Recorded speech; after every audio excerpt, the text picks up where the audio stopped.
उपस्थित जिन धर्म प्रेमी भव्य जीवों, इस संसार में प्रत्येक प्राणी अपने अपने कर्मानुसार अपना जीवन यापन कर रहा है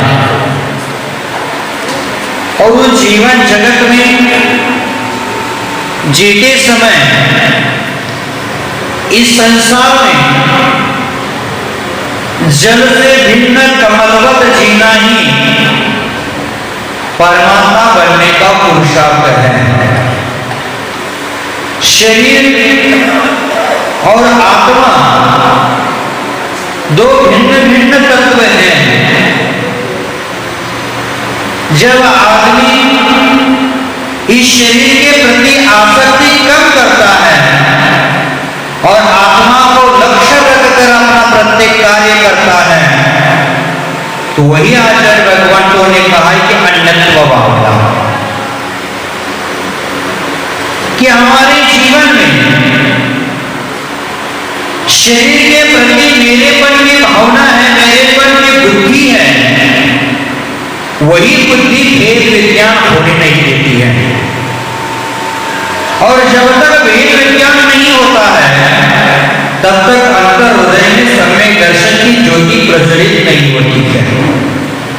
और जब तक सम्यक दर्शन की ज्योति प्रज्वलित नहीं होगी तब तक मोक्ष मार्ग प्रारंभ नहीं होता है। मनुष्य के जीवन में अज्ञान का अंधकार है, वो नष्ट नहीं होता है। तो आचार्य भगवंतों ने कहा है कि हंस के समान नीर क्षीर की पृथकता की साधना ही देह में रहकर देहातिल का दर्शन करना है। हंस के समान नीर क्षीर की पृथकता की साधना ही इस संसार में रहकर भी मुक्ति की आराधना है। और वही आराधना हमारे जीवन में संसार के सभी दुखों से मुक्ति के लिए कारणभूत बनती है। यह संसार है एक संयोगजन्य स्थिति है। संसार में जितने भी पदार्थ हैं, जितनी भी वस्तुएं हैं, वह सब संयोगजन्य है और संयोग ही दुख का कारण है। क्योंकि जहां संयोग है वहां वियोग जरूर होता है और संयोग के साथ वियोग है और वियोग के साथ दुख है। इसलिए कहते हैं कि संयोग संबंध अस्ति जीवाला म्हणून दुखे अस्ति दयाला। मराठी में कहते हैं संयोग संबंध के कारण ही आज जीव दुखी है। संयोग होता है किसी पदार्थ का तो व्यक्ति हर्षित होता है और उसी वस्तु का वियोग होता है तो दुख से दुखित होकर अपना अशुभ परिणाम करके अशुभ कर्मों का बंध कर लेता है। तो आचार्य भगवंतों ने कहा है कि ये संयोगजन्य वस्तुएं हैं, आज मिली है, कल वही वस्तु पानी की तरह बिखर जाएगी। इस जगत में सभी सुख के साथी हैं, दुख में मुंह मोड़ लेते हैं, दुख में मुंह छुपाने वाले हैं। मृत्यु दस्तक देती है जब द्वार पर, तब ये नाशवान शरीर रह जाता है जो मात्र शमशान में जाने के लिए तैयार रहता है। इस शरीर है और शरारती शरीर का व्यामोह छोड़ करके वस्तुस्थिति को जानना है, वस्तुस्थिति को समझना है, उसी का नाम धर्म है। मोह और अज्ञान के कारण अन्यत्व है, उस भावना का आज तक चिंतन नहीं कर पाए हम। इस अज्ञान और मोह के कारण अपनत्व भावना का त्याग नहीं करने के कारण अन्यत्व भावना जो वैराग्य की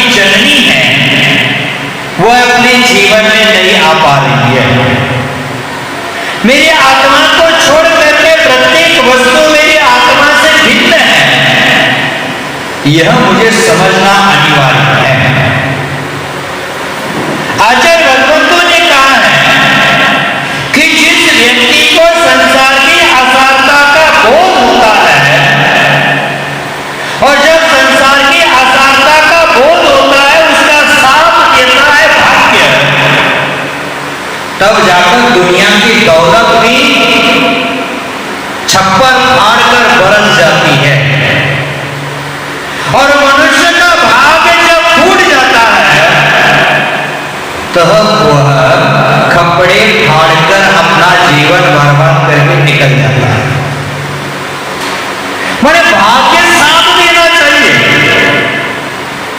जब तक पुण्य का करार नहीं बीतता है तब तक हमारे अवगुण 1000 माफ हो जाते हैं, लेकिन जब पुण्य का करार बीत जाता है तब छोटा सा अवगुण भी हमारे लिए बहुत दुखदाई बन जाता है। तो आचार्य भगवंतों ने कहा है कि अब जब पुण्य का करार बीत जाता है तो सगे संबंधी भी अपना साथ छोड़ जाते हैं। इसलिए संसार में जो करने लायक है वह हमें करना चाहिए। ना धन कमाने लायक है, ना मकान, ना परिवार, ना शरीर, ये हमारे काम नहीं आने वाला है। आज आचार्य भगवंतों ने कहा कि संसार में अगर कोई अपना है वह मात्र एक शुद्ध अखंड ज्ञान स्वरूपी आत्मा हमारा है। न शरीर हमारा है, न धन हमारा है, न परिवार हमारा है, न रिश्ते हमारे, न पुत्र हमारा है, न घर हमारा है। ये तो सब स्वार्थ के साथी हैं। हमारा तो आत्मा है, शुद्ध अखंड चैतन्य पिंड आत्मा हमारा है। उसका ध्यान हमें हमेशा करते रहना चाहिए, उसका स्मरण हमेशा करते रहना चाहिए और वैराग्यपना का त्याग करके अंतरात्मपना का आधार लेना चाहिए। तब जाकर हम परमात्मा बन सकते हैं। भव्य बंधु, अपने जीवन में व्यक्ति अपना निर्णय करे कि हमारे जीवन में शांति चाहिए कि अशांति चाहिए। शांति व्यक्ति का अपना निर्णय है और अशांति अनिर्णय की परिणति है। यदि हम अपने जीवन को अथवा अपने जीवन में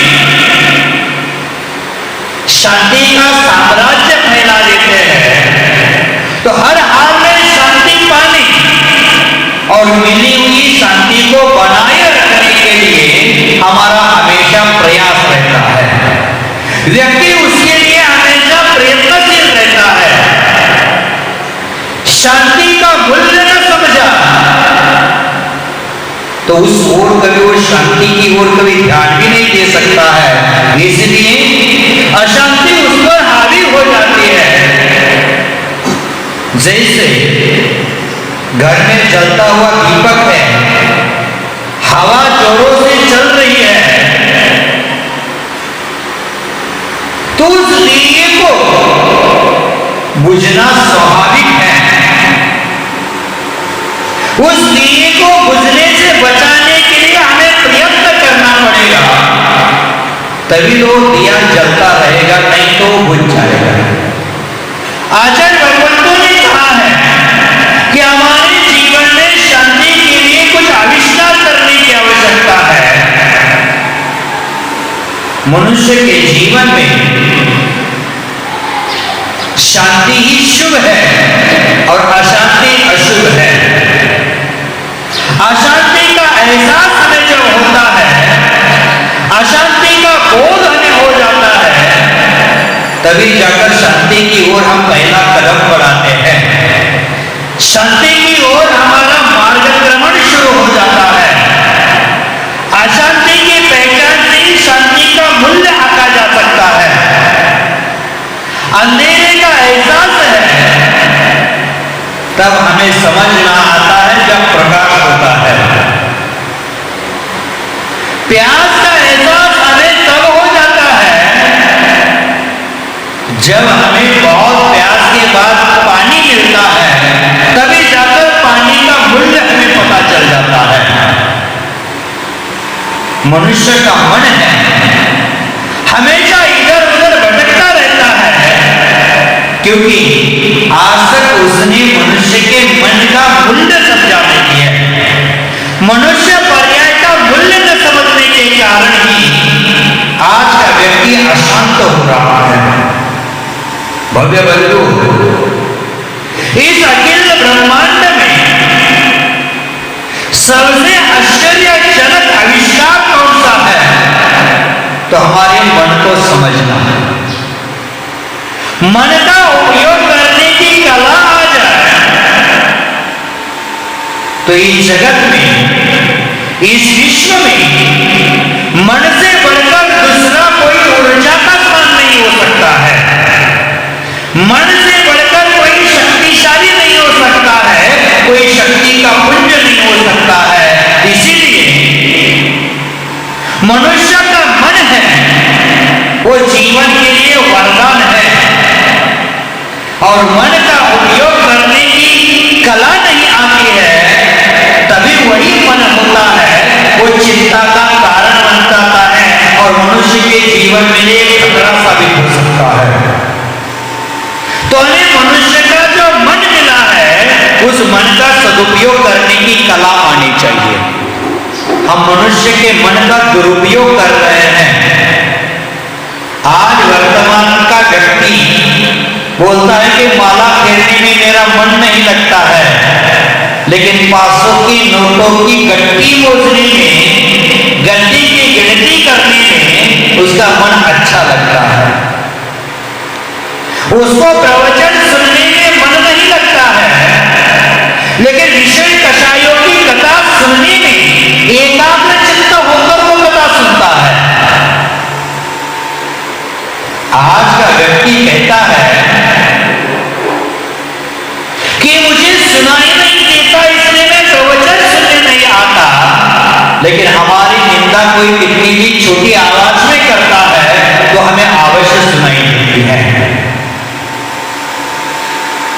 आज का व्यक्ति कहता है कलशा इसलिए नहीं करता कि मेरा हाथ कांपता है, लेकिन पैसे की गिनती करते समय किसी का हाथ नहीं कांपता है, क्योंकि उन्होंने आज तक मनुष्य जीवन के मूल्य को समझा ही नहीं है। मन को सार्थक दिशा प्रदान करने का पहला कारण है हमारे जीवन के मूल्य को समझना। हमारे जीवन में सर्वश्रेष्ठ सफलता तभी हासिल हो जाती है जब हम मनुष्य के मन के मूल्यों का मूल्यांकन कर लेते हैं। मन ही विचारों का जनक होता है। विचारों से शब्द बनते हैं, शब्दों से संबंध बनते हैं, और संबंध संसार की बुनियाद होते हैं। आखिर इस बुनियाद के आधार पर ही मनुष्य अपने जीवन का विकास कर लेता है। हमारे जीवन का विकास करने के लिए सबसे पहले हमारे मन में उत्पन्न होने वाले विचार हैं, उस विचारों पर ध्यान रखना चाहिए, क्योंकि विचारों से शब्द बनते हैं, शब्द से व्यवहार बनता है, व्यवहार से व्यापार बनता है, और व्यापार से हमारा आचार बनता है, और आचरण से आदमी के जीवन में सुख आता है। मनुष्य के जीवन में कितना पैसा है ये महत्वपूर्ण नहीं है, पैसे से सुख नहीं है। सुख आता है हमारे आचरण से। चारित्र की ओर जब आदमी का चरण बढ़ता है तभी जाकर उसके जीवन में सुख की दीवाली शुरू हो जाती है, वरना सुख का दीवालापन निकल जाता है। तो हमारे मन को जीवन का केंद्र समझना चाहिए और शरीर को उसी पर ही समझना चाहिए। मन में प्रकाश है तो समग्र जीवन हमारा प्रकाशित है, और मन में अंधकार है, मन अंधकार से आवृत है तो हमारा सारा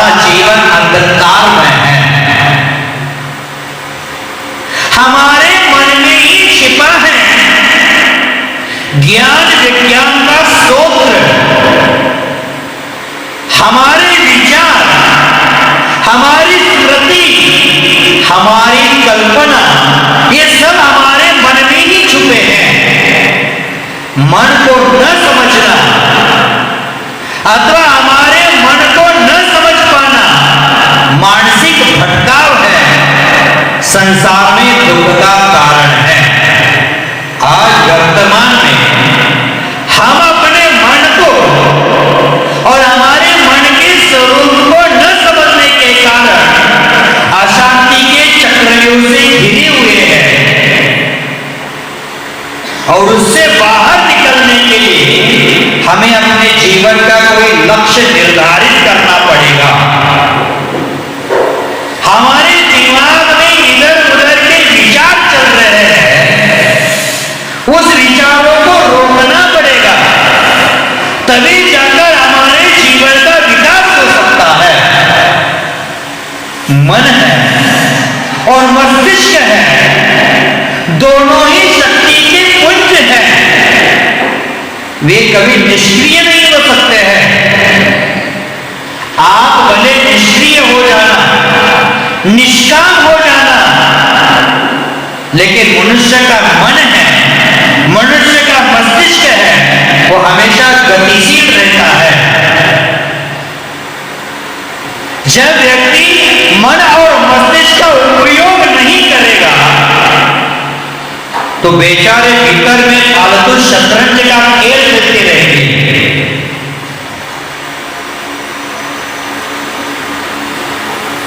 कभी घोड़ा अपनी चाल चलेगा, कभी शतरंज का ऊंट अपनी चाल चलेगा, कभी वजीर हावी होगा तो कभी हाथी। मन और मस्तिष्क है वो पुलिस तंत्र के समान है। जब तक उस पुलिस अपनी ड्यूटी में अपना समय देता है तब तक वो अच्छा कार्य करता है और उसके मन और मस्तिष्क को उसने ड्यूटी से खाली कर देता है तो दो ही काम कर सकता है। फालतू बैठा व्यक्ति है, फालतू बैठा पुलिस है। एक फालतू बैठे बैठे उसका दिमाग है वो खुरापाती बनेगा अथवा रिश्वतखोरी करेगा। उसी प्रकार हमारा मन है और मस्तिष्क है, उसका अगर दुरुपयोग कर लेते हैं तो हमारे मन में अशुभ विचार उत्पन्न हो जाएंगे, मस्तिष्क में अशुभ धाराएं प्रवाहित होना शुरू हो जाएगी और अशुभ विचार और अशुभ धारा के निमित्त से हमारे अशुभ कर्म का आश्रय हो जाएगा। इसलिए हमेशा मन को अच्छे कार्य में लगाना चाहिए, मन को और मस्तिष्क को धर्म में लगाना चाहिए। व्यक्ति जब मन और मस्तिष्क को धर्म में लगाता है तब जाकर अच्छाई की ओर वो कदम बढ़ाता है। तो आचार्य भगवत ने कहा है बिगड़े हुए लोग होते हैं, वो बिगड़े हुए लोग हर कदम पर हमें मिलेंगे, लेकिन भले लोगों को ढूंढना पड़ता है। शैतानों को कभी ढूंढना नहीं पड़ता। सारी मुश्किलें हैं वो शरीफ लोगों को ढूंढने में है। आज लोग कोरोना के कारण मास्क लगा रहे हैं। मैं तो कहता हूं कोरोना तो बहाना है। आज का आदमी मुंह दिखाने के लायक नहीं बचा है, इसलिए मुंह छुपा रहा है, मास्क का बहाना बना करता। क्योंकि शरीफ लोग हैं जिनके उजाले में लालटेन लेकर घूमते हैं तो भी नहीं मिल रहे हैं, और बिगड़े हुए लोग अमावस की काली रात में भी आसानी से मिल रहे हैं। अच्छाई सीखने के लिए स्कूल कॉलेजों में जाना पड़ता है, अच्छाई सीखने के लिए गुरुओं के संपर्क में आना पड़ता है, लेकिन खराबी तो जीवन के हर कदम में वो सीख रहा है। तो हमारे जीवन में हमारे अच्छाई की ओर कदम बढ़ाने निर्धारित करना पड़ेगा। जिन लोगों के जीने का कोई लक्ष्य नहीं है, वह पशु पक्षी की तरह व्यर्थ में दिन भर इधर उधर दौड़ते रहते हैं। कुछ काम धंधा नहीं है, इधर घूमा उधर घूमा, इस दुकान में जाकर बैठा, इसकी दुकान में जाकर बैठा, स्वयं का कोई धंधा नहीं है, स्वयं का कोई बिजनेस नहीं, लेकिन दिन भर घूमता घूमता थकता नहीं है। और पुनः शाम को यहाँ मंदिर के चौखट पर आता है, चेयर लगाकर हवा खाता है, वहां बैठकर भी धर्म चर्चा नहीं करेगा, इधर उधर की गपशप करने में समय निकाल देता है। त्रिलोक के नाथ महावीर भगवान के सामने बैठकर भी कोई बात नहीं बोलेगा, वहां भी अपना मोबाइल खोल करके अश्लील चित्र देखने में अपना समय बर्बाद करेगा। आपने चींटी को देखा होगा, चींटी कभी भी एक जगह बैठती नहीं, कब विश्राम करती है क्या पता, एक समय के लिए रुकती नहीं है, दिन भर घूमती रहती है, दिन भर घूमती रहती है, और अंत में देखते तो मुनाफा क्या, जीरो होता। उसी प्रकार जिन जीवों के लक्ष्य निर्धारित नहीं करते हैं, वो उस पशु पक्षी की तरह, वो चींटी की तरह इधर उधर घूमते रहते, भागते रहते हैं, भटकते रहते हैं। जैसे बंदर है, पेड़ पर इधर उधर कूदता रहता है, इस डाल से उस डाल पर उछलता रहता है। बिना लक्ष्य का जीवन जीने वाले लोगों की यही हालत होती है। किसी भी व्यापार में वो अपना मन नहीं लगाता है, कुछ दिन के लिए व्यापार करता है और उसको लगता है व्यापार अच्छा नहीं चल रहा है, वो व्यापार चेंज कर देता है। व्यापार चेंज करने से हमारी तरक्की नहीं होगी, हमारी सोच को चेंज करना पड़ेगा, हमारे विचारों को चेंज करना पड़ेगा, हमारे व्यवहार को चेंज करना पड़ेगा। हमारे विचारधारा जब तक चेंज नहीं होती है, तब तक व्यापार में तरक्की नहीं होती। भव्य बंधु, पेशेंस कुछ होना चाहिए। हमारे जीवन में मोटिवेशन का जादू करना है तो पेशेंस रखना चाहिए। कोई रातों रात कोई करोड़पति नहीं होता है, और रातों रात कोई कंगाल भिखारी नहीं बनता है। करोड़पति बनने के लिए भी कुछ समय लगता है, और कंगाल बनने के लिए भी कुछ समय लगता है। उस पर हमारा ध्यान होना चाहिए। बिना लक्ष्य का जीवन हम जीते हैं, और बिना लक्ष्य का जीवन जीने से हमारा कोई भी कार्य सफल नहीं होता है। हमारे दृष्टि में लक्ष्य होना चाहिए। जिसका दृष्टि लक्ष्य फाइनल हो चुका है, वो हमेशा सही मार्ग पर चलता है, और उसके रास्ते में कितने भी कांटे क्यों ना बोए, उसके रास्ते में कितने भी नुकीले पत्थर क्यों ना हो जाए, लेकिन उनकी कार्य क्षमता, उसका लक्ष्य वो कांटों को भी फूलों में परिवर्तित कर सकता है। तो हमारे जीवन में ऐसा लक्ष्य निर्धारित करना चाहिए, और उस लक्ष्य पर चलने का प्रयास करना चाहिए। ऐसा जीवन ही क्या जीना जो मात्र खाना पीना और सोना मात्र उसके जीवन में है। आज के व्यक्ति का जीवन 3D है, 3D में फंसा है, डांस, ड्रिंक और डिनर। और डांस, ड्रिंक और डिनर के बाद चौथा डी है, वो डेथ का डी आता है। उसके जीवन में अंतिम लक्ष्य मरण ही बचा है। तो भव्य बंधु, अपने जीवन में कुछ पैदा करना है, कुछ उत्पन्न करना है, किसी वस्तु का सृजन करना है, हमारे जीवन में सफलताएं प्राप्त करना है, तो हमारे लिए कुछ न कुछ लक्ष्य बनाने पड़ेंगे।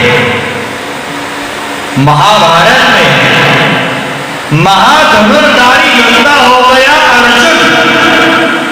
आखिर वह अर्जुन किस कारण हो गया? गुरु द्रोणाचार्य के पास और भी शिष्य थे, और भी 100 विद्यार्थी उनके पास थे, उन 100 विद्यार्थियों में ऐसे भी लोग थे कि जिनकी इज्जत अर्जुन से भी ज्यादा करते थे। गुरु की भूमिका महत्वपूर्ण आवश्यक होती है किसी भी व्यक्ति के जीवन के निर्माण के लिए, लेकिन उतनी महत्वपूर्ण स्वयं की योग्यता होती है। अर्जुन का जो स्वरूप निर्माण हुआ, उस स्वरूप निर्माण का निर्माता कोई द्रोणाचार्य नहीं थे, अर्जुन स्वयं अपने जीवन का निर्माता था। उनके अंदर कुछ कर गुजरने का जज्बा था, कुछ बनने की संकल्प शक्ति थी, किसी ऊंचाइयों के छूने का लक्ष्य था। उनके जीवन में कड़ी मेहनत थी और उसके साथ साथ गुरुओं का मार्गदर्शन था। इन सब कारणों के कारण, इन सभी साधनाओं के निमित्त से ही अर्जुन एक दिन सफल बना, एक अच्छा धनुर्धारी योद्धा बना। गुरुओं का मार्गदर्शन तो जरूर रहा, लेकिन गुरुओं के मार्गदर्शन के साथ स्वयं के स्वरूप की जानकारी, स्वयं के स्वरूप का जागरण, स्वयं की ऊर्जा का प्रकाशन, स्वयं की शक्ति का एहसास, स्वयं की ऊंचाइयों का भान और दिन रात कड़ी मेहनत जब रंग लाती है, तभी जाकर कोई व्यक्ति सफल हो जाता है। हमारा दिन सुबह 10 बजे के पहले खुलेगा नहीं और हम सोचते व्यापार में तरक्की कर ले, कभी संभव नहीं। जो लोग सूर्यास्त के बाद, सूर्योदय के बाद उठते हैं, उनके जीवन में सौभाग्य का सूर्य अस्त हो जाता है। हमारे जीवन में सफलता की ओर बढ़ना है तो उस अर्जुन के जीवन से कुछ सीख लेना पड़ेगा। जीवन में कोई लक्ष्य निर्धारित होने के कारण ही हम अपने मन को कोई समर्थक, सार्थक दिशा दे सकते हैं और उसका ही परिणाम है कि हम सफलता की ओर कदम बढ़ाते हैं। नहीं तो हमारे जीवन में परेशानियों का साम्राज्य हमेशा रहता है। भव्य बंधु, मैं हमेशा कहना चाहता हूं कि अपने जीवन में शांति है और शांति पाने के लिए सबसे पहले अपने मन को समझना जरूरी है। हम अपने मन के विरुद्ध चल रहे हैं और मन को अपना मित्र बनाना चाहिए, लेकिन हमने मन को अपना शत्रु बनाया है। मन की शांति से बढ़कर इस जगत में दूसरा कोई स्वर्ग नहीं है। मन की शांति से बढ़कर इस जगत में दूसरा कोई परमात्मा का मंदिर नहीं है। मन की शांति को छोड़कर इस जगत में दूसरा कोई शाश्वत सुख नहीं है। मन की शांति को छोड़ करके, मन की शांति से बढ़कर के इस जगत में कोई भी तत्व नहीं है, कोई भी वस्तु नहीं है। भव्य बंधु, मन को सोचने के लिए कोई ना कोई बिंदु चाहिए और लक्ष्य के अभाव में, उस बिंदु के अभाव में मन हमेशा भटकता रहता है। इसलिए हमारे जीवन में कोई ना कोई एक लक्ष्य बिंदु होना चाहिए, लक्ष्य हमारे हाथ में होना चाहिए। और जब लक्ष्य व्यक्ति के हाथ में हो जाता है, उसके साथ ऊर्जा शक्ति जुड़ जाती है, तो जीवन में मांगल्यता अपने आप आ जाती है। तो भव्य बंधु, अपने जीवन को मंगलमय बनाना है, अपने जीवन को शांतिमय बनाना है, हमारे जीवन में लक्ष्य बनाना है शांति का। तो हमारे जीवन में जो अनर्गल बातें चल रही है, अनर्गल व्यवहार चल रहा है, उसको हमें पूर्ण विराम देना पड़ेगा। हमारे जीवन में जो हम आत्मसात करने चले हैं शांति को, तो सबसे पहले हमारे जीवन में से अशांति को दूर करना पड़ेगा। हमारे जीवन में प्रकाश की किरण तब आएगी जब अंधेरा हटेगा, कोहरे का कोहरा हट जाएगा, तभी जाकर सूरज की रोशनी हमारे घर पर दस्तक देगी। उसी प्रकार अशांति का कोहरा हटेगा, तभी जाकर हमारे जीवन में शांति का प्रकाश हो जाएगा। जब सूरज का उदय होगा, तभी जाकर कमल दल विकसित होगा।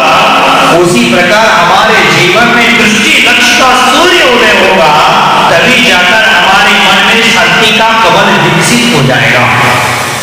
शांति का कमल विकसित करने के लिए बहिरंग में कितना भी लाइट का प्रकाश करने से नहीं होगा, उसको सूरज की एक रोशनी की किरण भी काफी है। उसी प्रकार हमारे शांति के लिए दृष्टि लक्ष्य एक ही हमारे लिए काफी है, और वही दृष्टि लक्ष्य हमारे जीवन का बनना चाहिए, तभी जाकर हम अपने जीवन को अच्छी रास्ते में, अच्छा गति में ले जा सकते हैं। तो भव्य बंधु, हमारे जीवन को शांति की ओर ले जाएं। हमारे जीवन में, इस संसार में जो हम दुख की खाई में फंस चुके हैं, इस संसार से भिन्न कमलवत जीना हमें जीना चाहिए, हम जीना भूल चुके हैं। क्योंकि आचार्य भगवत ने कहा है कि संसार में जल से भिन्न, संसार में जल से भिन्न कमलवत जीना ही परमात्मा बनने का पुरुषार्थ है। हमें हमेशा याद रखना चाहिए कि शरीर और आत्मा भिन्न भिन्न वस्तुएं हैं। जैसे जैसे हम शरीर के प्रति आसक्ति कम करते हैं और हमारा लक्ष्य आत्मा के प्रति होता है, तभी जाकर हम अपने जीवन में सुखी हो सकते हैं।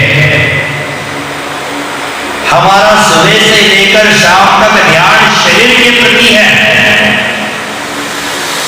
हम अपने आत्मा को परमात्मा बनाने हेतु परमात्मा के द्वार पर आए हैं, लेकिन वहां भी विषयों का भोग नहीं छोड़ रहे हैं। यहां भी आकर बिना पंखे के आधा घंटा में बैठ सकते हैं, क्योंकि हम विषय भोगी बन चुके हैं। विषय भोग हम पर हावी हो चुके हैं। भव्य बंधु, हम मंदिर जी में आते बिना पंखे के नहीं बैठ सकते हैं, लेकिन करंट कट गया तो ऐसे ही घंटों बैठे रहेंगे। ये करंट कट गया तो बैठ गया, इससे अच्छा स्वयं की इच्छा से बैठ लेता तो अच्छा हो जाता। डायबिटिक्स होने के बाद मीठा खाना छोड़ देता है, इससे अच्छा कोई व्रत करके मीठा खाना छोड़ देता तो कम से कम पुण्य तो मिल जाता।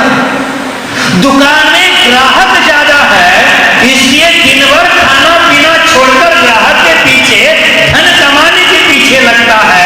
लेकिन अनंत चौदस का एक उपवास करने के लिए बोलते हैं तो बोलता है मेरी शक्ति नहीं। धन कमाने के लिए दिन भर का उपवास कर दिया, वही एकासना कर लेता धर्म के निमित्त तो अपने जीवन का उद्धार कर लेता। तो हम विषय भोगी बने हैं और विषय भोग ही हमारा लक्ष्य बचा है। तो हमारा लक्ष्य विषय भोग नहीं, अनादिकाल से हमने बहुत भोग चुके हैं। अनादिकाल से इतना मैंने भोग भोगा है, अनादिकाल से इतना अनाज मैंने खाया है कि अगर उसको संग्रहित किया जाए तो मेरू पर्वत से भी ज्यादा बड़ा ढेर लग जाएगा। इतना खाया, लेकिन खाकर अभी तक संतुष्टि नहीं हुई है।